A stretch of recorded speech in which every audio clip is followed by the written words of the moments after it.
I never thought a tomato would become my weapon of choice against suburban tyranny, but here we are. My name is Marcus Chen, and I bought my modest 3-bedroom house in Oakridge Springs, Arizona, 3 years ago with dreams of fresh vegetables and a quiet life. The property came with a 1/4-acre backyard that got perfect sunlight, and I'd spent every spare weekend since moving in building raised garden beds, installing drip irrigation, and amending the desert soil until it was rich enough to grow anything. By my 3rd summer, I had tomatoes the size of softballs, zucchini that could double as baseball bats, and enough bell peppers to supply a small restaurant. The Oakridge Springs HOA had always been annoying in that standard suburban way. They'd sent me violation notices about my trash cans being visible from the street, about a small oil stain on my driveway, about my mailbox being the wrong shade of black. I paid the fines, fixed the problems, and generally kept my head down. The HOA president was a woman named Patricia Whitmore, a 52-year-old real estate agent with blonde highlights that looked like they cost more than my monthly grocery budget, and a permanent expression like she just smelled something unpleasant. Her second in command was Barbara Jensen, who wore velour tracksuits in pastel colors and had made it her personal mission to document every neighborhood infraction with her phone camera. Everything changed on a Tuesday morning in late July, when I found a certified letter in my mailbox. I stood there in my driveway, still in my work clothes from my shift at the architectural firm downtown, and read the letter 3 times before the words actually made sense. According to the HOA board, they had voted to implement a new community beautification and shared resource initiative. The policy stated that any homeowner maintaining a vegetable garden exceeding 200 square feet would be required to contribute 50% of their harvest to the HOA for redistribution to enhance community landscaping and common area aesthetics. My garden was about 800 square feet. The letter went on to explain that failure to comply would result in fines starting at $500 and increasing by $250 per week. The harvest contribution was to be delivered fresh to the HOA office, located in Patricia's garage, every Monday by 6 p.m. I called my neighbor, Todd Martinez, who'd lived in Oakridge Springs for 15 years. He answered on the 3rd ring, and I could hear his kids screaming in the background. "Todd, did you get a letter from the HOA about giving them half your vegetables?" "Vegetables? I don't grow vegetables.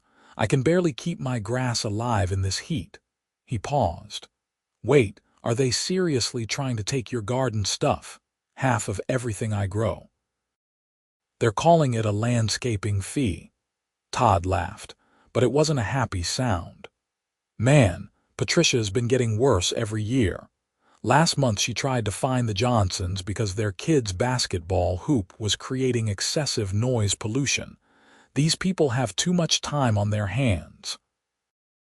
I thanked him and hung up, then did what any reasonable person would do. I started researching Arizona HOA law. I spent the next 4 hours diving into state statutes, court cases, and legal forums. What I found was both encouraging and infuriating. Arizona revised statutes did give HOAs broad powers to enforce rules and collect fees, but there were limits. Any new rule that materially affected homeowners' property rights required proper notice and, in many cases, a vote of the membership. More importantly, HOAs couldn't just invent fees out of nowhere. They had to be tied to legitimate common expenses outlined in the CC and RTS. The covenants, conditions, and restrictions that governed the neighborhood. I pulled out my copy of the Oakridge Springs CC and RTS, a document I'd skimmed exactly once when buying the house. I searched every page for any mention of gardens, harvests, or shared resources. Nothing. The most relevant section talked about maintaining properties in good condition and not creating nuisances. My garden was well maintained, attractive, and definitely not a nuisance. On Wednesday, I took a personal day and drove to the office of Robert Morrison, an attorney who specialized in HOA disputes. His office was in a strip mall in Tempe, sandwiched between a nail salon and a chiropractor. Robert was in his mid-60s, with gray hair and reading glasses that he kept pushing up his nose. He listened to my situation while taking notes on a yellow legal pad. "You have the letter?" he asked. I handed it over. He read it carefully, his eyebrows climbing higher with each paragraph. "This is ridiculous," he finally said.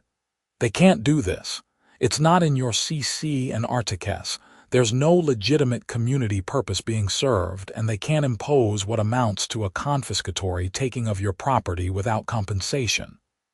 He looked up at me. "The problem is, fighting this could cost you several $1,000s in legal fees. HOAs know most people won't spend that kind of money over principal. What if I just ignore it? They'll fine you, and if you don't pay the fines, they can put a lien on your house. Eventually, they could even foreclose."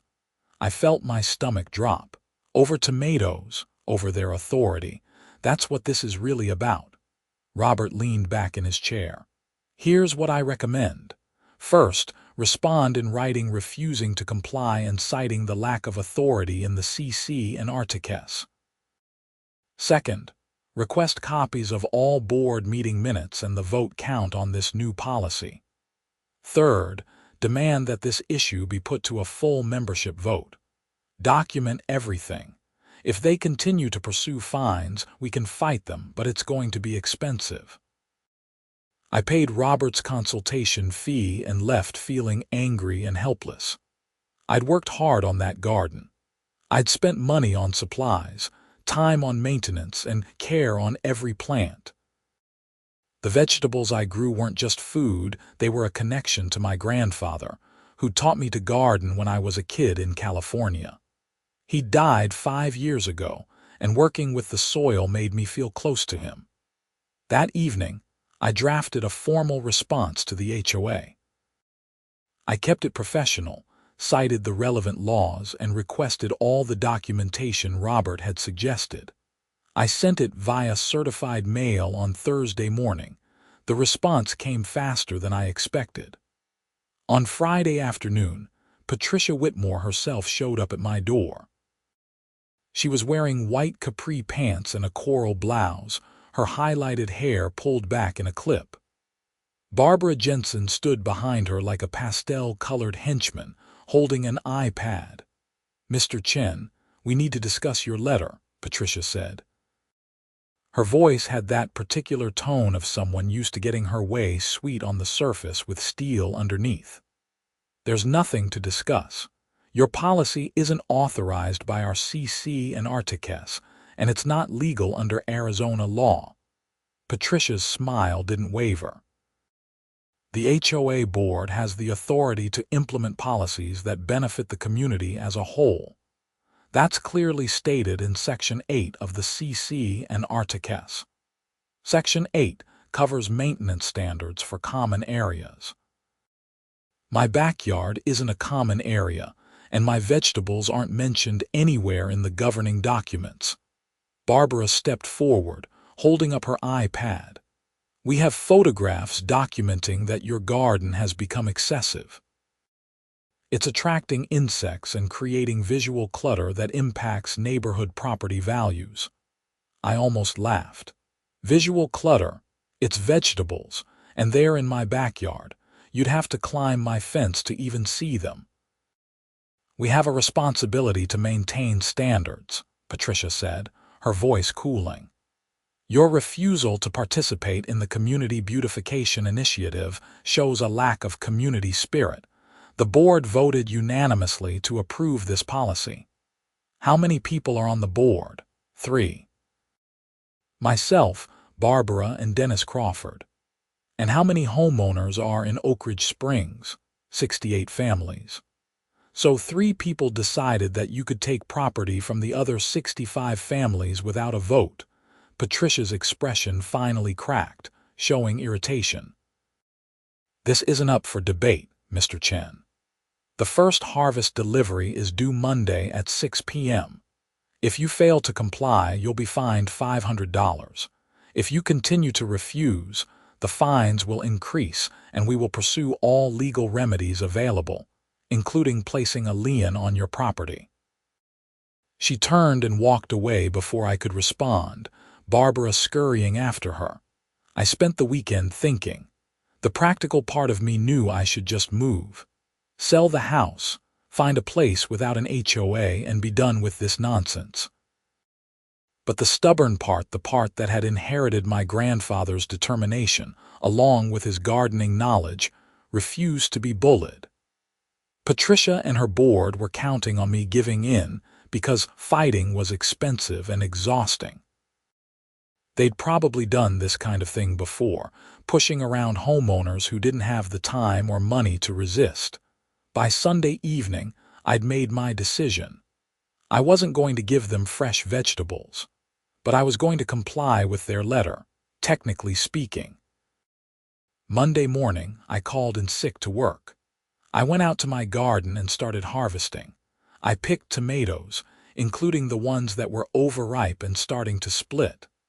I pulled zucchini, especially the ones that had grown too large and were starting to get woody. I gathered bell peppers, cucumbers, and green beans. I filled 5 large plastic bins with produce, roughly half of what was ready to harvest. Then I put the bins in my garage and waited. The Arizona heat in July is no joke. My garage reached well over 100 degrees during the day, even with the door closed. I left those bins sitting there for the entire week, checking them daily. The smell started on Wednesday, a sickly sweet rot smell as the tomatoes began to liquefy. By Saturday, the vegetables were a molten disaster of mold, slime, and decomposition. The zucchini had turned into soggy tubes of mush. The tomatoes had collapsed into puddles of fermented juice. The peppers were covered in fuzzy white mold. It was perfect. Sunday evening, I loaded the bins into my truck. The smell was incredible, even through the plastic lids. I drove to Patricia's house, which was 3 streets over in the nicest section of the neighborhood. Her house was a sprawling Mediterranean-style place with professional landscaping and a 3-car garage.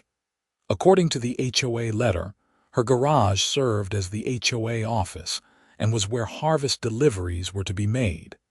It was 9 p.m., well past the 6 p.m. deadline they'd specified.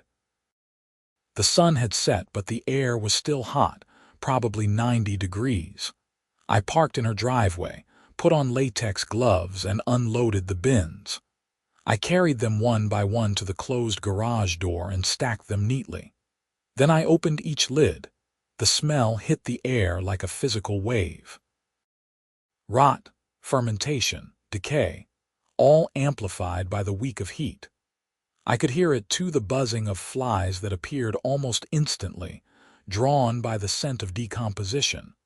I took photos of the delivery with my phone, showing the bins clearly stacked, documenting my compliance with the HOA demand.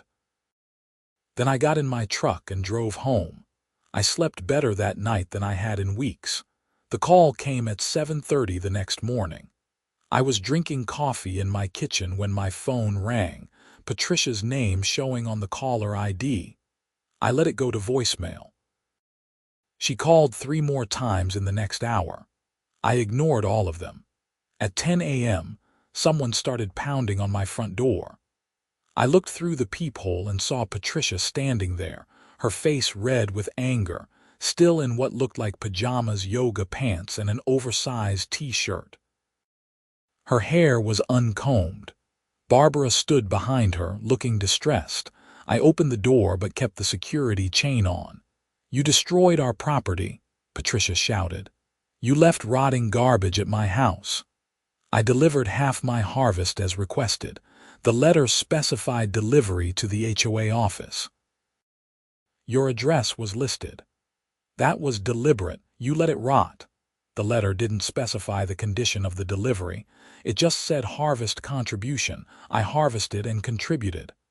This is harassment. I'm calling the police. Please do.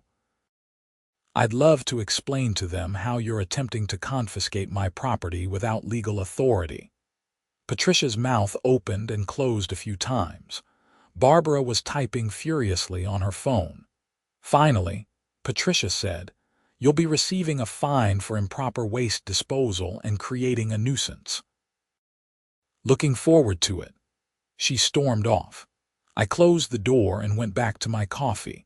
The fine notice arrived on Wednesday, delivered by certified mail. $500 for the original violation of failing to provide fresh harvest. Another $750 for improper disposal of organic waste on HOA-affiliated property, and creation of health hazard and nuisance conditions. The letter stated that if I didn't pay within 14 days, the amount would increase to $2,000 and a lien would be filed against my property. I forwarded everything to Robert Morrison. He called me that afternoon. "They're overreaching badly," he said. "I think we have grounds for a lawsuit, but I need to be honest with you, it's going to cost money and time. Are you prepared for that?" I thought about my grandfather, about the hours we'd spent together in his garden while he taught me about soil and seasons and patience. I thought about Patricia's entitled attitude, about how many other people in the neighborhood she'd probably bullied over the years. I'm prepared. What do we need to do? File a complaint in Superior Court challenging the validity of the policy and seeking an injunction against the fines. I'll also file a counterclaim for harassment and abuse of authority. With your permission, I'd like to reach out to some of the other homeowners and see if they'd be willing to join the suit or at least provide statements about HOA overreach. Do it. Robert moved fast. Within a week, he'd filed the lawsuit and sent notice to the HOA board. He'd also talked to 17 other homeowners, and 12 of them had stories about ridiculous fines, aggressive enforcement of trivial rules, and general intimidation tactics. The Johnsons, whose basketball hoop had been targeted, agreed to join as co-plaintiffs. So did the Patel family, who'd been fined repeatedly for parking their car in their own driveway instead of the garage. The HOA had claimed it was visual clutter. The next HOA board meeting was scheduled for a Tuesday evening in mid-August. It was held in the community clubhouse, a small building near the neighborhood entrance that mostly sat empty except for monthly meetings. Usually, about 10 people showed up to these meetings, mostly board members and 1 or 2 residents with specific complaints. This time, 43 people attended. I arrived early with Robert Morrison and sat in the back row. The room filled up quickly, folding chairs scraping against the tile floor. The Johnson family came in. The Patels, Todd Martinez and his wife, people I'd only waved to before, were there, looking angry and determined. Patricia called the meeting to order at 7 p.m. sharp. She looked nervous, her eyes scanning the crowded room. Barbara sat to her right, and Dennis Crawford, the third board member, sat to her left. Dennis was a retired accountant in his 70s who usually just nodded along with whatever Patricia wanted. "Thank you all for coming," Patricia began. "We have several items on the agenda tonight. Point of order," called out Mr. Johnson. He was a tall black man in his 40s who worked as an engineer. "We want to discuss the harvest confiscation policy and the lawsuit." Patricia's jaw tightened. "That's not on tonight's agenda." "Then we're adding it," said Mrs. Patel. "You can't implement policies that violate our property rights without a vote." The room erupted with voices. People were standing, talking over each other. Patricia banged a gavel. She actually had a gavel and demanded order. Robert stood up. As attorney for the plaintiffs in Chen v. Oakridge Springs HOA, I'm formally requesting that the board provide documentation of the authority for the harvest policy, including the specific CC and R section that permits confiscation of private property, the minutes of the meeting where this was voted on, and the notice that was provided to homeowners before implementation. We're not discussing active litigation at this meeting, Patricia said. Then we're calling for a vote of no confidence in the current board, Mr. Johnson said. According to our bylaws, any 15 homeowners can petition for a special election. I have signatures from 23 households. He walked up to the front and slammed a stack of papers on the table. Patricia stared at them like they were a snake. The meeting devolved from there. People shouted questions and accusations. Barbara looked like she wanted to cry. Dennis tried to defend the board but got drowned out by angry voices. Patricia kept banging her gavel and threatening to adjourn the meeting, but no one paid attention. Finally, after nearly 2 hours of chaos, Patricia stood up. Fine. The board will table the harvest policy pending legal review. This meeting is adjourned. She grabbed her papers and left through a side door, Barbara hurrying after her. Dennis remained behind, looking shell-shocked. Todd clapped me on the shoulder. Man, you started a revolution. I just wanted to keep my tomatoes. The next few weeks were tense. The HOA sent a letter suspending enforcement of the harvest policy, pending further review. But they didn't withdraw the fines they'd already issued. Robert filed a motion for summary judgment, arguing that the policy was void from the start, and any fines based on it were invalid. I kept working my garden, though the joy had gone out of it. I found myself looking over my shoulder constantly, wondering when the next attack would come. I gave away most of my vegetables to neighbors, keeping just enough for myself. In early September, I got a call from Robert with unexpected news. "You need to see this," he said. "Can you come to my office?" I drove to Temp that afternoon. Robert had papers spread across his desk, and he looked excited. "I've been reviewing the HOA's financial records. They're required to provide them in discovery. Marcus, I think Patricia and Barbara have been embezzling funds." He showed me spreadsheets and bank statements. The HOA collected about $40,000 a year in dues from the 68 families. Most of it was supposed to go toward maintaining common areas, insurance, and administrative costs. But there were irregularities everywhere. Payments to landscaping contractors that Robert couldn't find any record of in the Arizona business database. Office supply expenses that totaled $8,000 in a single year for an organization that operated out of Patricia's garage. Frequent payments to a company called Community Consulting Services that, when Robert investigated, turned out to be registered to Barbara's husband. "This is fraud," Robert said. "I've documented approximately $60,000 in questionable expenses over the past 3 years. I think they've been using the HOA as a personal piggy bank. What do we do? I'm obligated to report this. I've already contacted the Arizona Attorney General's office and the Maricopa County Sheriff. They're going to investigate." I felt a strange mix of vindication and unease. I'd wanted to fight back against their unreasonable rules, but this was bigger than I'd expected. The investigators moved quickly. On a Thursday morning in late September, I was working from home when I saw 2 sheriff's department vehicles pull into the neighborhood. They went straight to Patricia's house. I watched from my window as deputies knocked on her door. She answered, and they talked for several minutes before she let them inside. They were there for 3 hours. They left carrying boxes of documents. The same thing happened at Barbara's house. Dennis Crawford got a visit too, though the deputies only stayed about 30 minutes at his place. The neighborhood group chat, something that had been mostly silent except for occasional lost pet notices, exploded with speculation. By evening, everyone knew something serious was happening. The official announcement came a week later. Patricia, Barbara, and Dennis all resigned from the HOA board effective immediately. A letter went out to all homeowners explaining that a special election would be held to choose new board members, and that all pending fines and violations were suspended pending review by the new board. The letter didn't mention the investigation, but word spread anyway.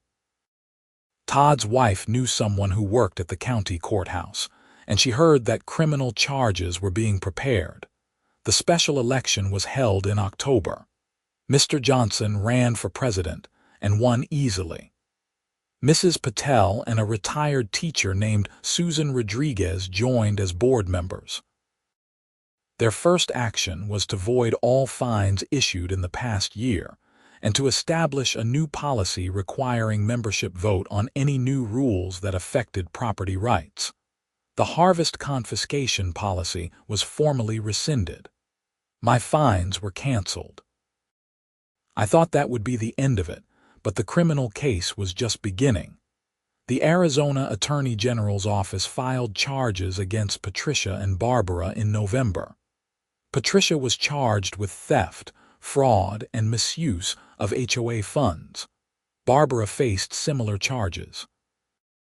Dennis got a lesser charge as an accomplice, though prosecutors believed he'd been mostly negligent rather than actively participating in the fraud. Robert kept me updated as the case progressed. The AG is taking this seriously because HOA fraud is a growing problem in Arizona. They want to make an example. The case didn't go to trial until the following spring. I attended the first day of proceedings, held at the Maricopa County Superior Court in Phoenix. The courtroom was bland and official, with fluorescent lights and uncomfortable benches. Patricia sat at the defense table with her attorney, looking smaller than I remembered. She'd lost weight, and her highlighted hair had grown out, showing gray roots. Barbara sat at a separate table with her own lawyer. The prosecution laid out the evidence methodically. Fake invoices, shell companies, transfers to personal accounts. The total amount was actually higher than Robert had initially calculated, over $80,000 across 4 years. Patricia had used HOA funds to pay for her daughter's college tuition, a vacation to Hawaii, and renovations to her house. Barbara had funneled money through her husband's fake consulting company.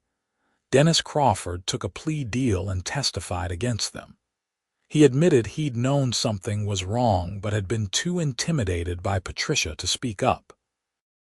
His testimony was damaging, describing meetings where Patricia had explicitly discussed how to hide the payments and discourage homeowners from requesting financial records. The trial lasted 2 weeks. I didn't attend every day, but I was there for the verdict. The jury deliberated for 6 hours before returning guilty verdicts on all major counts for both Patricia and Barbara. Sentencing came a month later. Patricia got 3 years in state prison and was ordered to pay full restitution. Barbara got 2.5 years. Dennis got probation and community service. I sat in the courtroom and watched Patricia's face as the judge read the sentence. She looked broken, staring at the table in front of her. Part of me felt sorry for her. 3 years was a long time, but then I remembered her standing on my doorstep, threatening me over vegetables I'd grown with my own hands, using her position to bully and intimidate. She'd abused power, and now she was paying for it. The civil lawsuit settled out of court. The HOA's insurance carrier agreed to pay my legal fees and a modest settlement for the harassment and illegal fines. The money was nice, but honestly, The real victory was watching the new board transform how the neighborhood operated. Mr. Johnson ran the HOA the way it should have been run all along, transparently, with respect for homeowners' rights, and focused on actual community needs rather than petty power trips. The new board published monthly financial reports. They established clear procedures for proposing new rules, requiring notice and discussion before any votes. They repealed dozens of absurd restrictions that Patricia had implemented over the years. The neighborhood felt different after that. People were friendlier, less suspicious. We started having actual community events: a fall festival, a Christmas lights contest, a neighborhood watch program that was about safety rather than looking for violations. My garden flourished. The summer after the trial, I had my best harvest ever.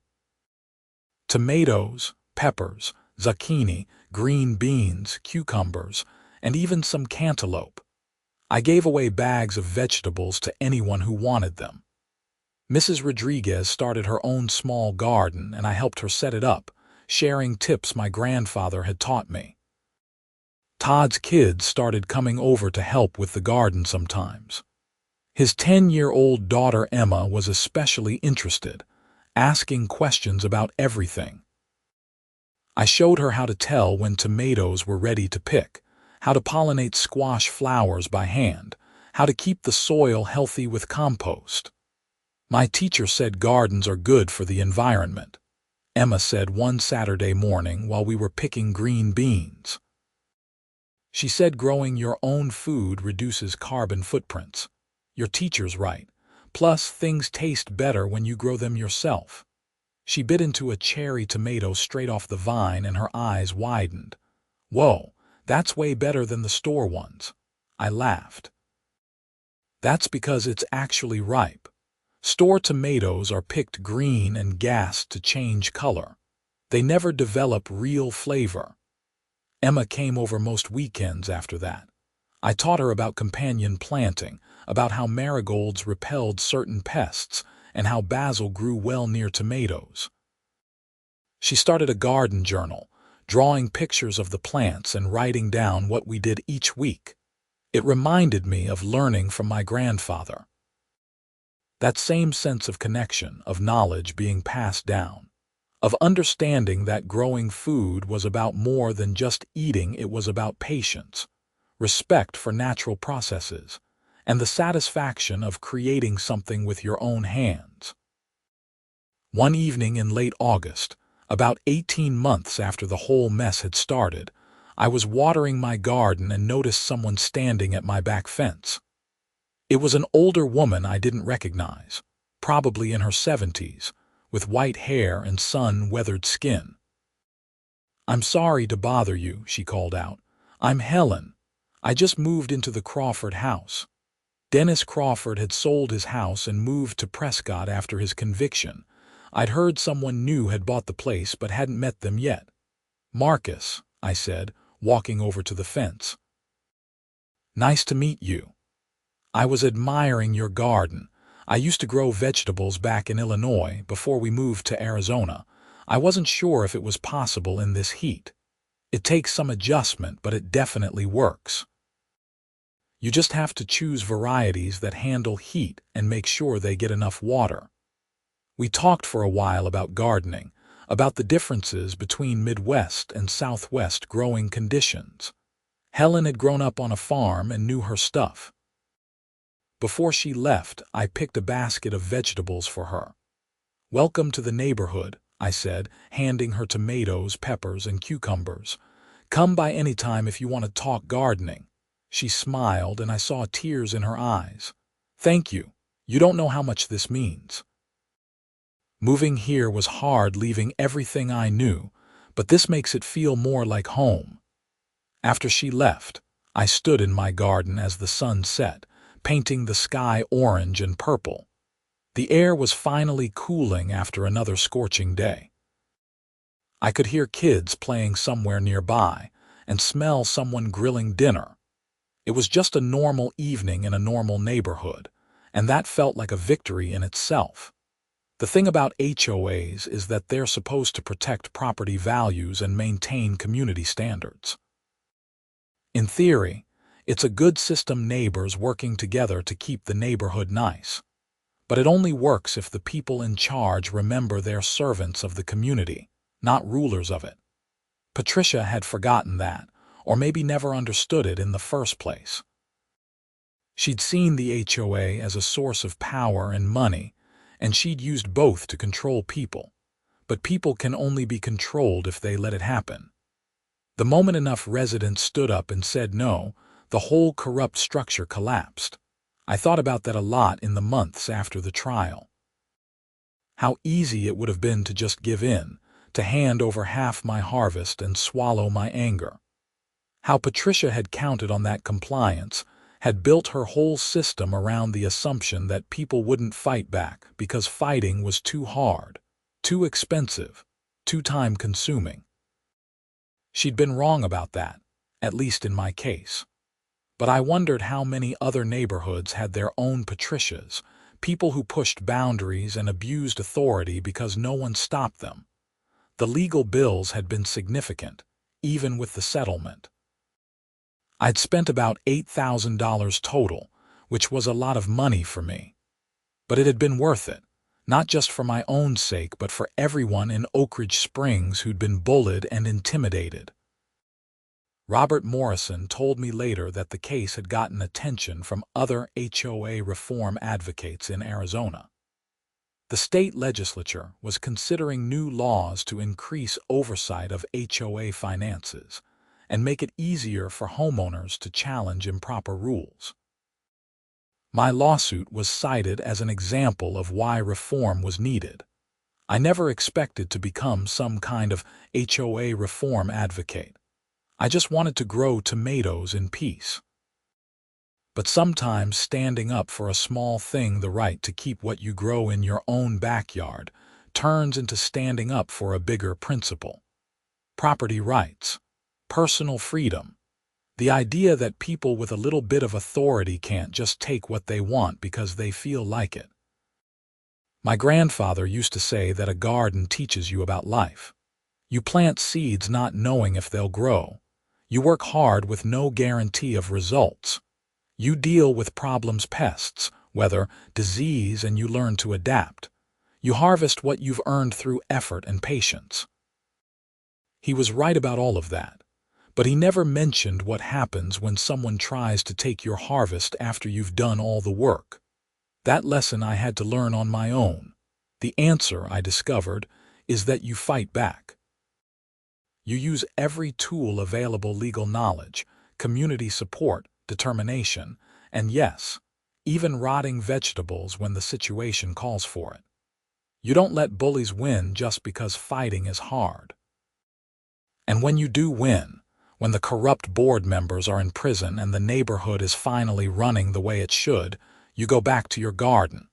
You plant new seeds. You water and weed and wait. You teach neighborhood kids about soil and seasons. You share your harvest freely with people who appreciate it. You live your life the way you choose, on your own property, without some power-hungry HOA president trying to control you. That's not too much to ask. That's just freedom, the basic kind that should be available to everyone who owns a home and wants to grow some vegetables in their backyard. 2 years after the trial, I was promoted to senior architect at my firm. The raise was substantial, and I started thinking about the future. I could afford to move now, to buy a bigger house, maybe one without an HOA at all. There were properties on the outskirts of Phoenix, places with multiple acres where I could have a huge garden, maybe even some chickens. But I stayed in Oakridge Springs. The neighborhood had become something better than what it was, and I'd been part of that transformation. The new board was doing good work. The community events brought people together. Kids rode bikes in the street again without worried parents checking if it violated some obscure rule. And my garden was producing better than ever. I'd expanded it slightly, adding a section for herbs and another for root vegetables. Emma was now 12 and had her own garden plot in her family's backyard, growing tomatoes and beans with skills I taught her. She wanted to study agricultural science in college someday. Helen from next door had started a community garden initiative, convincing the HOA to convert an unused common area into shared garden plots for residents who didn't have good yard space. Mr. Johnson had pushed it through with no hassle. No ridiculous demands for harvest fees, just a simple agreement about maintaining your plot and respecting shared resources. On weekends, I'd see people working in those community plots, families teaching their kids to grow food, retirees staying active, young couples learning together. It reminded me that most people aren't like Patricia. Most people are reasonable, kind, and just want to live their lives without unnecessary conflict. Patricia was released from prison after serving about 20 months of her 3-year sentence early release for good behavior. I heard she moved to Nevada to live with her sister. I never saw her again, and I was glad. I didn't hate her, but I didn't want her in my life either. Barbara got out a few months later and moved away too. Dennis Crawford stayed in Prescott. I heard through the neighborhood gossip that he'd become active in HOA reform advocacy up there, trying to make amends by helping other homeowners avoid the kind of abuse he'd enabled. Sometimes in the evening, I'd sit on my back porch with a beer and look at my garden. The raised beds I'd built, the irrigation system I'd installed, the trellises for the tomatoes and beans. It represented hundreds of hours of work, thousands of dollars in materials and supplies, and countless lessons learned through trial and error. It was mine. I'd created it, I maintained it, and I reaped its harvest. Nobody had the right to take that from me just because they had a title and a gavel. That principle that what you create through honest work belongs to you seems simple and obvious. But it's worth fighting for when challenged, worth defending against people who think authority gives them the right to take what others have earned. Emma came over one Saturday in September, about 2.5 years after the whole HOA mess began. She'd been at a school science fair where she'd presented a project about sustainable urban agriculture. She'd won second place and was excited to tell me about it. "I used our gardens as examples," she said, showing me pictures on her phone. "Yours and mine and the community ones." I showed how much food we produce and calculated the environmental impact. My teacher said it was really impressive. "That's great, Emma. Your grandfather would be proud." She looked confused. "My grandfather? Sorry, I meant my grandfather. He's the one who taught me all this." "I was thinking about how he'd be proud of you carrying on this knowledge," she smiled. "Well, you taught me. So that makes you kind of like a garden grandfather, right?" I laughed. "I guess it does. After she left, I thought about that phrase, garden grandfather. My actual grandfather had been dead for 7 years now, but his knowledge lived on. He taught me, I taught Emma, and someday she'd probably teach someone else. That continuity, that passing down of skills and wisdom, was worth more than any amount of vegetables. Patricia and the old HOA board had tried to take my harvest, but they couldn't take that. They couldn't take the satisfaction of working with soil and seed. They couldn't take the relationships built while gardening together. They couldn't take the knowledge in my head and hands, earned through seasons of experience. Those things were mine forever, beyond the reach of any HOA policy or corrupt board member. The garden taught me to be patient, to work hard, to adapt to challenges. The fight with the HOA taught me to stand up for myself, to use the law as a tool for justice, to recognize when compromise isn't the right answer. Together, those lessons made me stronger, more confident, more aware of my rights and willing to defend them. I never regretted delivering those rotting vegetables to Patricia's garage. It was petty, sure, and childish in a way, but it was also the perfect response to an absurd demand. She tried to use bureaucratic language and invented policies to steal from me. I'd used her own words against her, complying with the letter of her ridiculous rule while making it completely clear what I thought of it. Sometimes fighting back doesn't have to be dignified. Sometimes it just has to make your point. The sunset that evening was spectacular, the sky turning deep red and gold as the sun dropped behind the distant mountains. The temperature was finally dropping below 90 degrees as autumn approached. My tomato plants were starting to slow their production, but the cool season crops I'd planted, lettuce, broccoli, carrots, were taking off. I picked a few tomatoes, warm from the afternoon sun, and bit into one. It was perfect sweet, acidic, complex, nothing like what you'd buy in a store. I'd grown it from a seed, nurtured it through the brutal Arizona summer, and now I was eating the fruit of that labor. Mine. All mine. No HOA fee required. I smiled and went inside to cook dinner, already thinking about what I'd plant in the spring.